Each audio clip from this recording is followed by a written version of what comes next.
Welcome to బెంచ్మేట్ academy.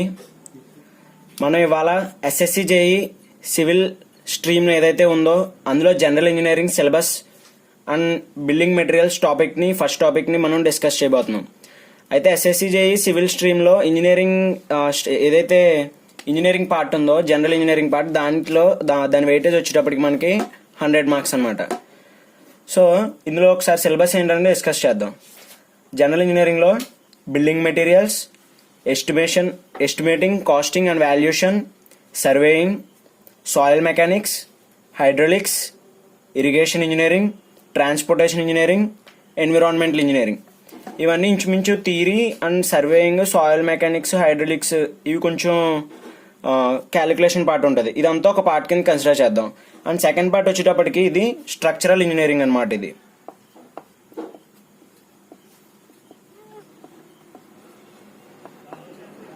Structural ఇంజనీరింగ్లో theory of structures, concrete technology, RCC design, steel design.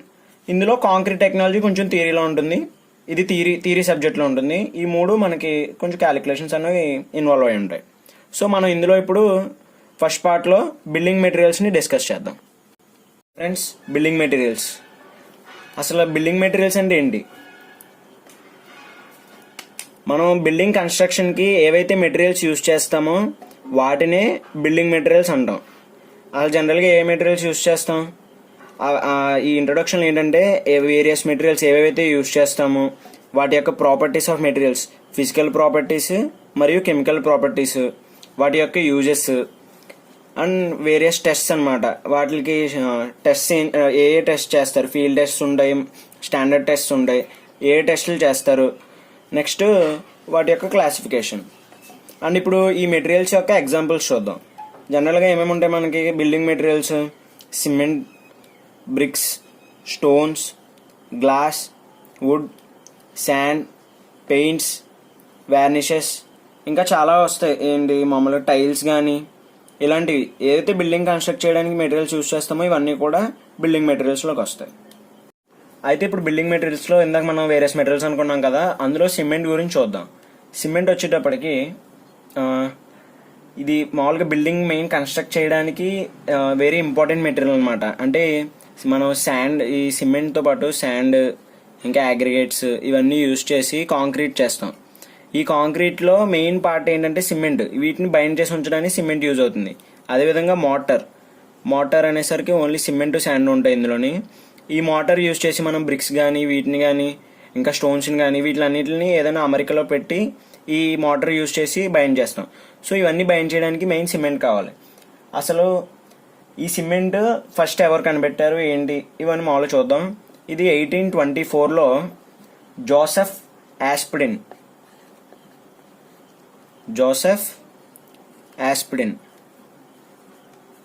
యాస్పిడిన్ అనే వ్యక్తి పోర్ట్లాండ్లో,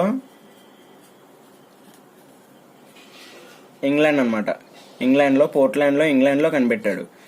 ఆ పోర్ట్లాండ్లో ఏదైతే మెటీరియల్స్ స్టోన్ అవైలబిలిటీ ఉందో ఆ స్టోన్స్ అనేవి వెరీ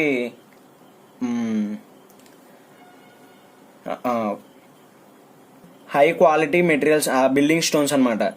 ఆ స్టోన్స్ యూజ్ చేసి ఈ సిమెంట్ని ఫైండ్ అవుట్ చేయడం వల్ల ఫస్ట్ ఏదైతే ఫైండ్ అవుట్ చేశారో దాన్ని పోర్ట్లాండ్ సిమెంట్ అంటారు.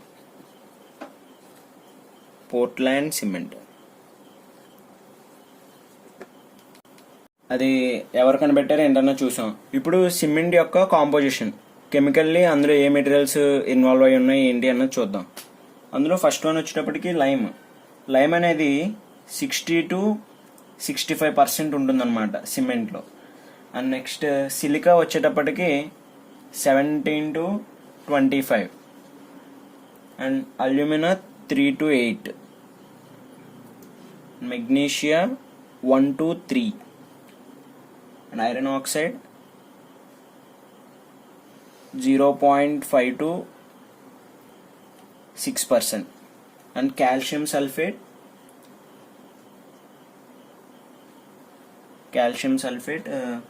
0.1 to 0.5, and sulfur trioxide 1 to 3 alkaline 0 to 1%. ఇవి ఈ విధంగా సిమెంట్లో ఈ కెమికల్స్ అన్నవి ఇంత అమౌంట్ ఆఫ్ పర్సంటేజెస్లో కాంపోజిట్ అయి ఉంటాయి. అయితే ఈ సఫిషియెంట్ ఎంతైతే ఇచ్చాడో అంత క్వాంటిటీస్ యూజ్ చేయడం వల్ల ఒక్కొక్కటి ఒక్కో ప్రాపర్టీ అన్నది ఎగ్జిబిట్ చేస్తుంది. అంటే ఇప్పుడు సపోజ్ ఏదైనా ఒక తీసుకున్న ఒక కెమికల్ అది కొంచెం ఎక్కువైనా తక్కువైనా ఆ ప్రాపర్టీ సిమెంట్ ప్రాపర్టీస్లో చేంజెస్ అనేవి వస్తూ ఉంటాయి అన్నమాట. మనం ఏదైతే ఎంత పర్సెంటేజ్ చెప్పుకున్నాం కదా, లైమ్ అన్నది 60 to 65 అనుకున్నాం.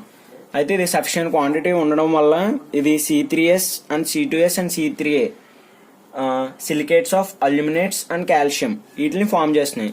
ఇవి మనకి సిమెంట్ మ్యానుఫ్యాక్చరింగ్లో ఈ మూడు ఏవైతే ఉన్నాయో మెయిన్ రోల్ ప్లే చేస్తాయి అనమాట. సో లైమ్ అన్నది తక్కువ ఉంటే క్విక్ సెట్టింగ్ అనేది జరుగుతుంది సిమెంట్. ఒకవేళ లైమ్ అన్నది ఎక్కువైంది అనుకోండి సిమెంట్ కంటెంట్లో ఏదైతే పర్సంటేజ్లో ఆ సిమెంట్ అన్నది అన్సౌండ్ అనమాట. అన్సౌండ్ అంటే వాల్యూమ్ అన్నది ఆఫ్టర్ సెట్టింగ్ అనేది వాల్యూమ్ చేంజ్ అయిపోయి ఎక్స్పాండ్ అయ్యి డిజింటిగ్రేట్ అయిపోతుంది అనమాట. ఓకే ఫ్రెండ్స్, C3S ఈ C3S అన్నది కరెక్ట్గా ఉండడం వల్ల ఇదేంటంటే ర్యాపిడ్ హార్డనింగ్లో హెల్ప్ చేస్తుంది అనమాట. సిమెంట్ అన్నది వెంటనే హార్డనింగ్ అనేది జరుగుతుంది. అండ్ ఇనిషియల్ సెట్టింగ్లోనే స్ట్రెంగ్త్ అన్నది కూడా ఎక్కువ వెంటనే ర్యాపిడ్గా గెయిన్ చేస్తుంది అనమాట. స్ట్రెంగ్త్ కూడా ర్యాపిడ్గా గెయిన్ చేస్తుంది. అండ్ C2S వచ్చేటప్పటికి C3Sకి ఆపోజిట్. ఏంటంటే ఇది స్ట్రెంగ్త్ ఆఫ్టర్ 1 వీక్ అయిన తర్వాత ఈ సిమెంట్లో అన్నది స్ట్రెంగ్త్ గెయిన్ చేస్తుంది అనమాట after 1 week. And sufficient quantity of C3A ఏంటంటే సల్ఫేట్ రెసిస్టెంట్గా హెల్ప్ చేస్తుంది మనకి.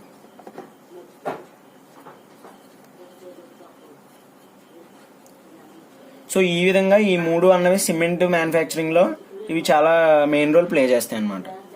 ఇప్పటికీ సిలికా అన్నది ఇందాక చెప్పుకున్నాం కదా, C3S, C2S and C3A. So ఆ అల్యూమినా కాకుండా ఈ సిలికా C3S, C2S ఇందులో సిలికా అనేది కామన్గా ఉంది. ఇవి ఈ రెండు ఫామ్ చేయడానికి సిలికా అనేది యూజ్ అవుతుంది. అండ్ ఇది మెయిన్ స్ట్రెంగ్త్ ప్రాపర్టీతో సిలికా అన్నది సిలికా మీద స్ట్రెంగ్త్ అనేది డిపెండ్ అయి ఉంటుంది.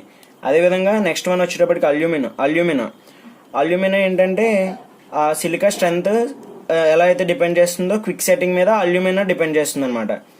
నెక్స్ట్ మనం సిమెంట్ ఫార్మేషన్లో క్లింకర్ అన్నది ఫామ్ అవుతుంది అనమాట. ఆ క్లింకర్ చాలా హై టెంపరేచర్లో ఉంటుంది. దాన్ని లో చేయడానికి సడన్గా ఆ టెంపరేచర్ లో చేయడానికి సఫిషియంట్ క్వాంటిటీ ఆఫ్ అల్యూమినా అనేది యూజ్ చేస్తే మనం ఆ క్లింకర్ యొక్క టెంపరేచర్ని లో చేయొచ్చు అనమాట. నెక్స్ట్ అల్యూమినా కానీ ఎక్సెస్ అయితే సిమెంట్ యొక్క స్ట్రెంగ్త్ అన్నది డిక్రీజ్ అయిపోతుంది. ఈ 3 పాయింట్స్ గుర్తుపెట్టుకోండి. అండ్ నెక్స్ట్ వన్ వచ్చేటప్పటికి మెగ్నీషియా MgO. ఇది మనం ఇందాక చెప్పుకున్నాం కదా 2% కన్నా ఎక్కువ ఉండకూడదు అనమాట. మెగ్నీషియా ఎక్సెస్ అయితే స్ట్రెంగ్త్ అన్నది రెడ్యూస్ అయిపోతుంది. And next one iron oxide Fe2O3. ఇది ఐరన్ ఆక్సైడ్ సిమెంట్కి కలరింగ్ ఏజెంట్. అండ్ నెక్స్ట్ ఇది ఫ్లక్స్లా కూడా ఉపయోగపడుతుంది. అండ్ మనం కిల్న్ ప్రాసెస్లో బర్న్ చేసేటప్పుడు నెక్స్ట్ మ్యానుఫ్యాక్చరింగ్ గురించి డిస్కస్ చేస్తాం. అక్కడ హై టెంపరేచర్లో మనం ఈ మెటీరియల్స్ అన్నిటిని గ్రైండ్ చేసి బర్న్ చేస్తాం అనమాట.